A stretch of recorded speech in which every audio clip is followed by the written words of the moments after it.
Hi everyone! After making my last video on Opae'Ula care, I completely forgot to mention water changes. And water changes are actually very simple. Opae'Ula do pretty well on minimal water changes. I did a 50% water change about 6 months after getting the shrimp, and it was only because the filter was clogged up and it was causing the water to be cloudy, so I cleaned it out and changed the water. It's been about a month since then, and the water is still clear and they're doing really well. So as I stated in my other video, the ratio of marine salt to water is 1/4 cup of marine salt for every gallon of bottled water. And I just use the gallon jugs that you can buy at any grocery store. And what I do is I will pour part of the water directly into the tank to make room for the salt. And then I will pour the 1/4 cup of salt directly into the jug, close it with the lid, and shake it up so it mixes. And then after I do that, I will pour it directly into the tank. Other than the occasional water change, when you notice that the water line in your tank is getting low from evaporation, you're going to want to top it off with more water.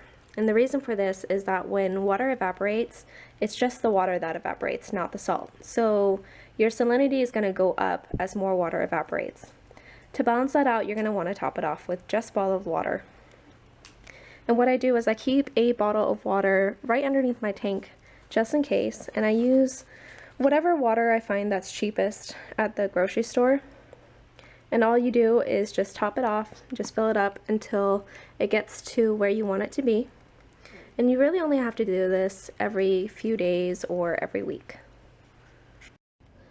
On a side note, I started noticing that my snails started growing these little tiny white specks on their backs, and parts of their shell have streaks through it, and some of them you can actually see through. So I began to get really worried about them because obviously my shrimp are doing well, but it doesn't look like these guys are doing too great.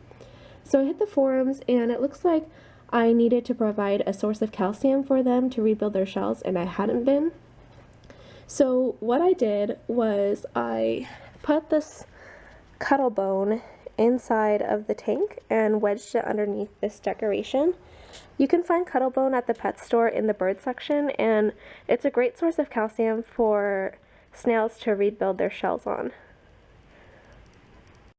I also threw a couple of these seashells around the tank to help with the acidity.